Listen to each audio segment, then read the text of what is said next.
Now it seems that everybody's favourite argument against some of the practicality of Aikido techniques is the subject of retraction of a punch, for instance. They say he's not going to leave his hand out there long enough for me to do all these things with it. So, you know, just show them how fast, without hitting me, that you can punch and retract. Okay, so there you are. Now, go ahead.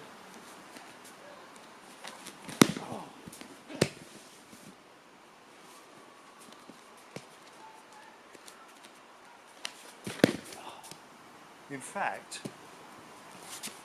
the retraction actually to some extent helps, because if we do that slowly, you'll see that as he starts to retract, he's actually going the direction I wanted with no effort. So, I mean, the danger is more for him on this elbow. I've got to be careful not to hurt him. Now, I'm afraid, you know, my retraction possibly isn't as fast, so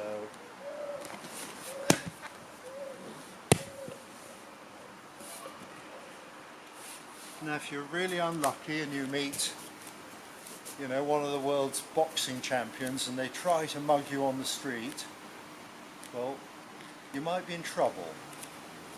But you've got to think, how likely is that?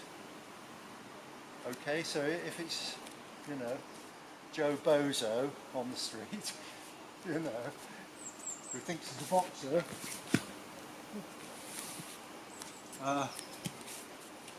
you know, maybe he comes with the backhand. So,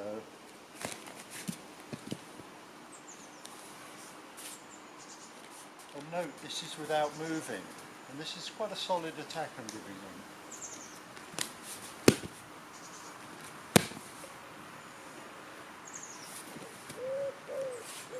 Okay, now we also have this argument of a low punch. Nobody punches and leaves it out there, so that now I can go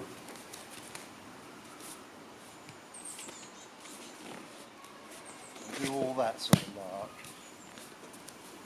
So now we'll have that side, and we'll have retraction. Oh no, full deal.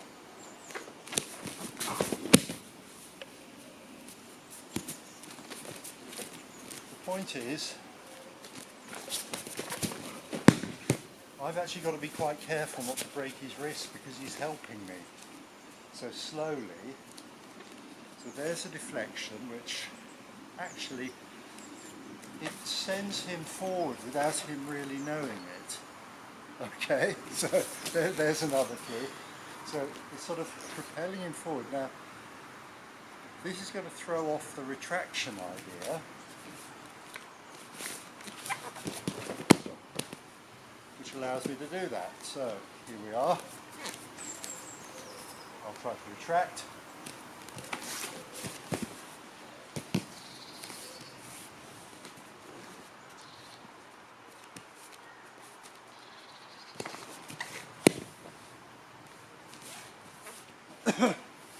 So while not quite Kodagesh, you can see that it doesn't really help my case. So we tame this, we practice it. Basically he brushes it on. So it's not like I just stop here, bang. He literally helps it on.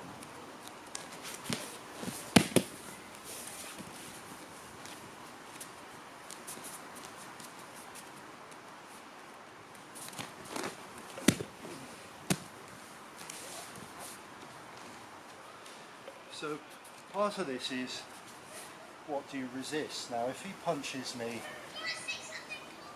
and I grab it,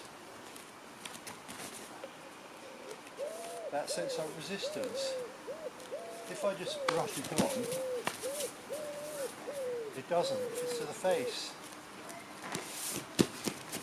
I don't set up resistance. If it's to the face and I grab it,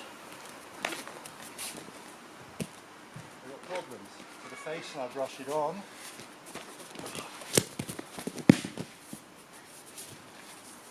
So it's very important.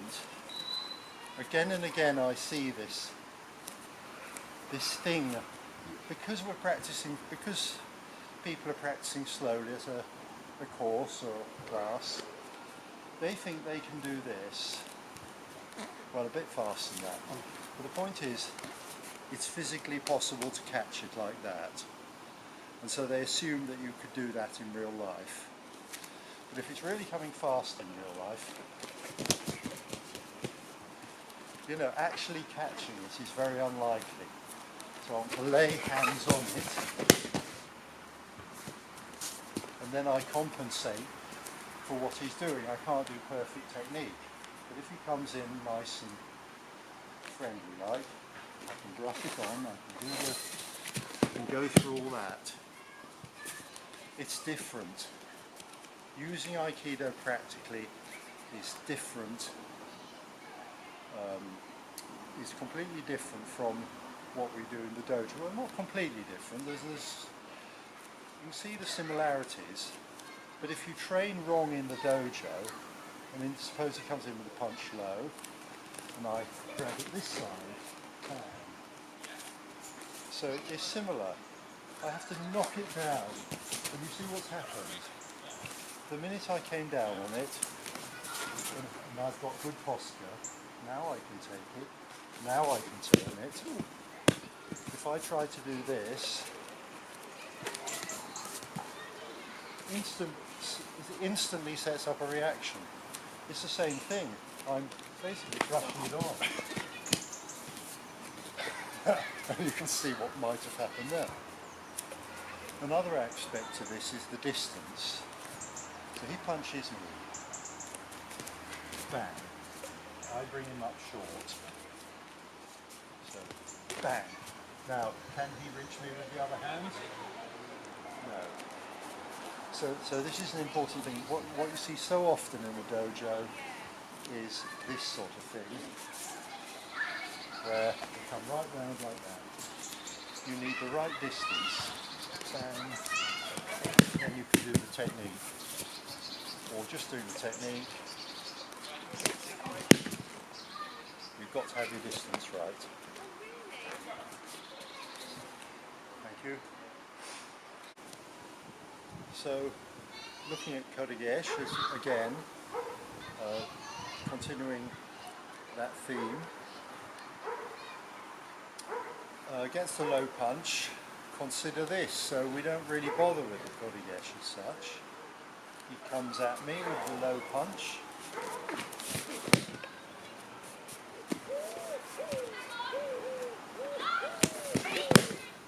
Now, so that side slowly. So all that's happening is I'm coming here, catching the crook of his elbow, and basically I'm lowering my weight like that. So the direction is slowly there, my feet are beyond him, I'm nice and comfortable. In fact, I'll show that on the other hand so you can see what's... basically, it's in my centre. It's almost like I'm holding a bokken. But at speed, same hand, his speed is actually helping me because his feet are running out from under him. Now he's going to do the same to me to prove it isn't, you know, big against, not small, but smaller.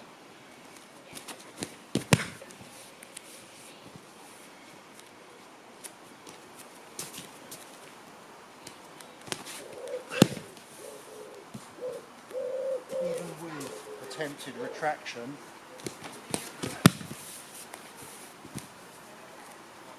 it helps.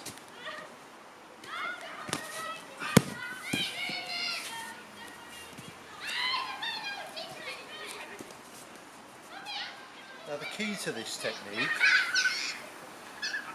is not that you've been practicing in your bedroom, going or whatever. The key to this technique is to get out into the dojo, spend several years maybe it's not necessary to have the black belt, but if you've put in that much effort, what you've done is you've built a body that is capable of doing that. And you don't need a big body, but you need to have learned to use your body correctly. I'll try to get him to do it wrongly. So he's got to stand up high, and he's got to try to be sort of light. This might be a stretch. And he's going to do it with his arm. Yeah? Because he's using his body all wrong. Now if he uses his body correctly,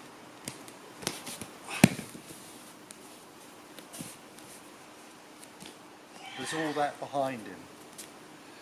And this comes from training, and that's something that I very much doubt that anybody can do off the mat, watching videos, making shapes themselves.